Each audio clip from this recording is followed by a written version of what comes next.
Mga kababahay, mga senior, kung nabasa nyo o narinig nyo ang balitang may 40,000 plus isa zero na ibibigay sa mga senior citizen ngayong kalagitnaan ng Hunyo, huminto muna kayo sandali at pakinggan nyo ito.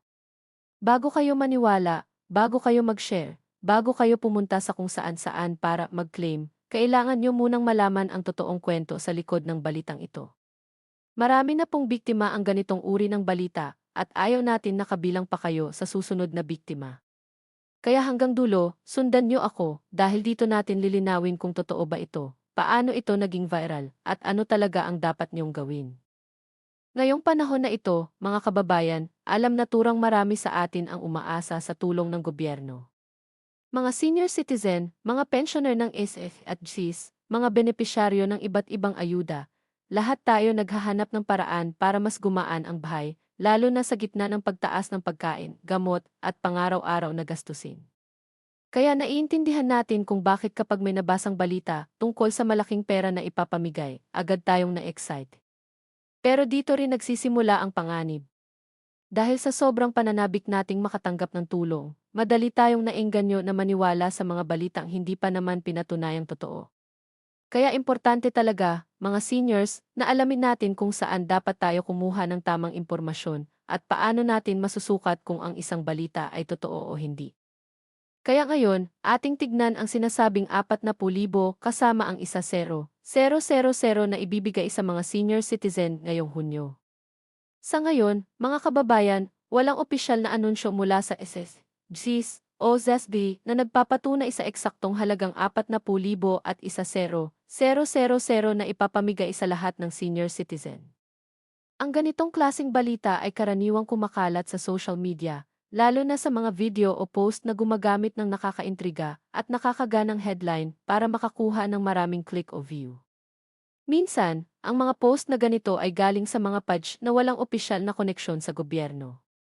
Kaya ang pinakamahalagang payo natin dito, mga seniors, ay huwag agad maniwala sa anumang halaga o petsa na nababasa sa social media kung walang opisyal na pahayag mula sa tatlong ahensyang ito, ang Social Security System o ang Government Service Insurance System o GSIS, at ang Department of Social Welfare and Development o SESC.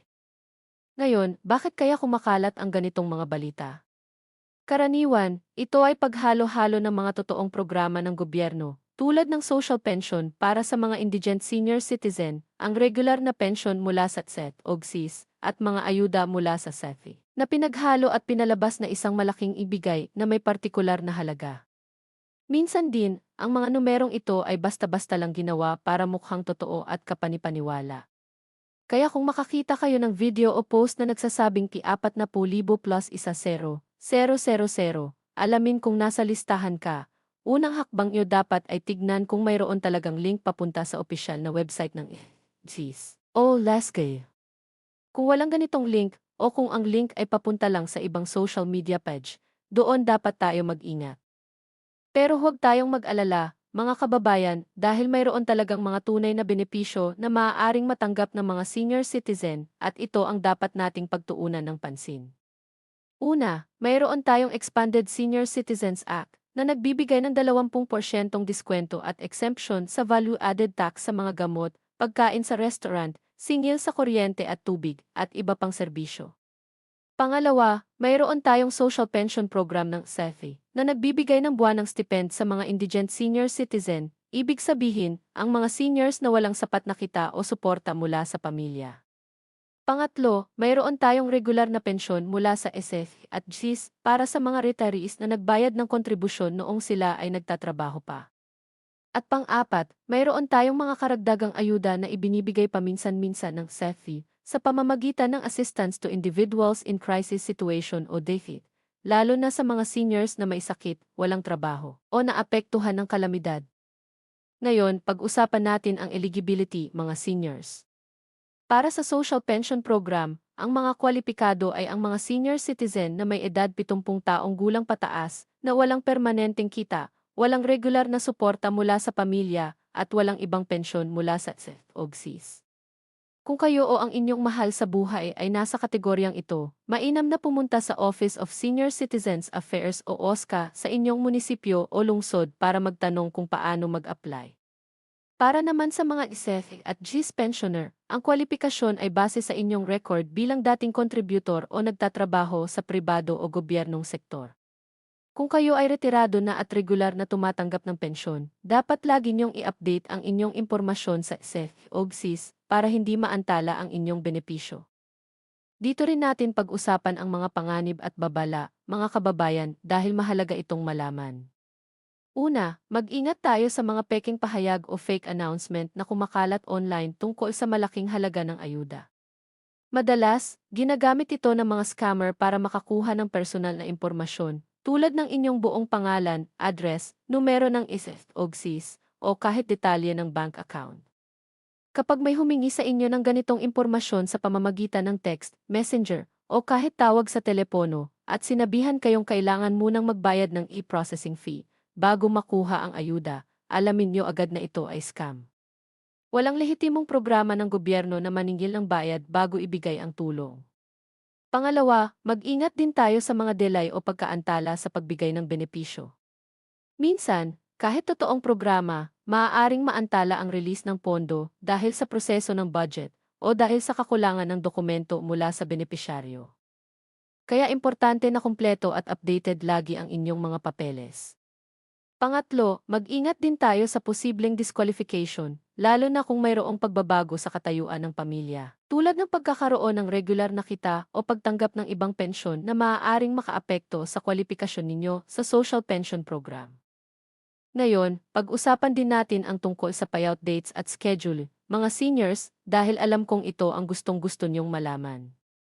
Para sa regular na SF at GIS pension, karaniwang ibinibigay ito buwan-buwan base sa schedule na itinakda ng bawat ahensya, at maaaring mag-iba ang petsa depende sa paraan ng pagtanggap, kung sa bangko, sa remittance center, o sa pamamagitan ng disbursement card.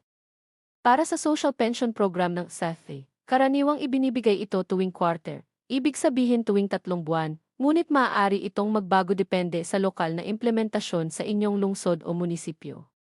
Kung tungkol sa partikular na ayuda o ibigay na sinasabing 40,000 plus 10,000 ngayong Hunyo, hanggang sa ngayon, walang opisyal na petsa o schedule na nailathala ng IFGS o VASPZU tungkol dito.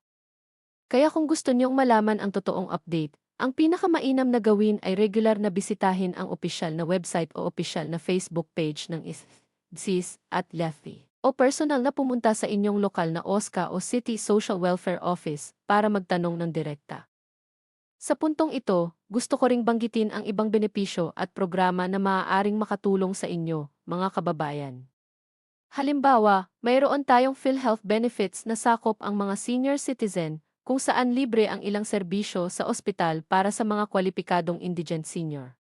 Mayroon din tayong libreng bakuna laban sa flu at pneumonia na ibinibigay sa mga health center, partikular para sa mga senior citizen. May ilang lokal na pamahalaan din ang nagbibigay ng karagdagang cash gift o birthday cash gift, partikular sa mga seniors, lalo na sa mga sentenaryong umaabot ng 100 taong gulang. Kaya mainam din na kausapin ang inyong barangay o city hall kung anong lokal na benepisyo ang available sa inyong lugar dahil iba-iba ito depende sa bawat lokal na pamahalaan.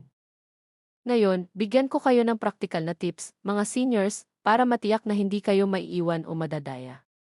Una, lagi niyong i-verify ang anumang balita tungkol sa ayuda sa opisyal na website o opisyal na social media page ng IFGS o DESB bago kayo maniwala o mag-share. Pangalawa, huwag magbigay ng personal na impormasyon tulad ng numero ng bank account o CEF number sa kung kanino-kanino lang, lalo na kung hindi kayo sigurado kung sila ay opisyal na kinatawa ng gobyerno. Pangatlo, regular na pumunta o tumawag sa inyong lokal na OSCA o City Social Welfare and Development Office para malaman ang mga update tungkol sa mga programa na maaaring may benepisyo para sa inyo. Pang-apat, kung mayroon kayong anak, apo, o kapitbahay na marunong gumamit ng internet, hingi kayo ng tulong sa kanila para i-check ang opisyal na pahayag bago kayo kumilos.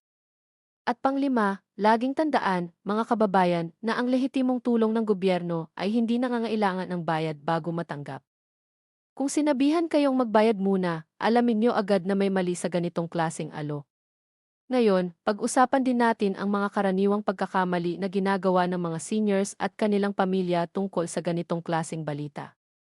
Unang karaniwang pagkakamali, agad na pagbahagi o pag-share ng balita kahit hindi pa na-verify, kaya lumalaganap pa ang maling impormasyon sa ibang tao. Pangalawa, ang pagbigay ng personal na impormasyon sa hindi kilalang numero o page dahil sa takot na maiwan sa ayuda. Pangatlo, ang hindi pag-update ng impormasyon sa SF o GSIS na nagdudulot ng pagkaantala sa pagtanggap ng tunay na pensyon. Pang-apat, ang pag-asa lamang sa social media bilang pinagmumula ng impormasyon kahit hindi ito opisyal na source. At panlima, ang hindi pagpunta o pagtanong sa lokal na OSCA o ZESB office kung saan talaga makukuha ang pinakatumpak na sagot tungkol sa kwalifikasyon at proseso ng pag-apply. Kaya mga kababayan, mga mahal kong seniors, sa pagtatapos ng video na ito, nais kong bigyang diin muli ang mahalagang punto. Hanggang sa ngayon, walang opisyal na kumpirmasyon mula sa SS, GIS, o ZESB tungkol sa eksaktong 40,000 plus 10,000 na ibibigay sa lahat ng senior citizen ngayong Hunyo. Ang ganitong klasing balita ay dapat tratuhin natin bilang isang claim na nangangailangan pa ng beripikasyon, hindi bilang katotohanang dapat agad paniwalaan. Sa kabilang banda, mayroon talagang tunay na benepisyo na maaaring matanggap ng mga senior citizen tulad ng 20% diskwento, social pension program, regular na at GIS pension, at iba't ibang ayuda mula sa SEVI. At ang mga ito ang dapat nating pagtuunan ng pansin at pag-aralan ng mabuti. Kaya sa susunod na makakita kayo ng balitang nagsasabi ng malaking halaga na ibibigay sa mga senior citizen, huminto muna tayo, mag-isip at mag-verify sa opisyal na source bago maniwala o kumilos. Huwag tayong pabigla-bigla, mga kababayan, dahil mas mainam na maghintay ng ilang minuto para malinaw ang totoo, kaysa madaling mabiktima ng scam o maling impormasyon. Kung gusto niyong manatiling updated tungkol sa totoo at opisyal na balita ukol sa benepisyo ng mga senior citizen, DSA at GIS pensioner, at iba pang programa ng gobyerno, mag-subscribe kayo sa channel na ito. At i-on ang notification bell para hindi kayo maiwan sa susunod na mahalagang update. Ibahagi rin ninyo ang video na ito sa inyong mga kapamilya at kapitbahay na senior citizen para sila man ay magkaroon ng tamang kaalaman at maiwasan ang scam. Maraming salamat sa pagsubaybay, mga kababayan, at sa susunod na video, muli nating tatalakayin ang mga importanteng update na makakatulong sa inyong araw-araw na buhay. Mag-ingat lagi at huwag kalimutang i-verify bago maniwala.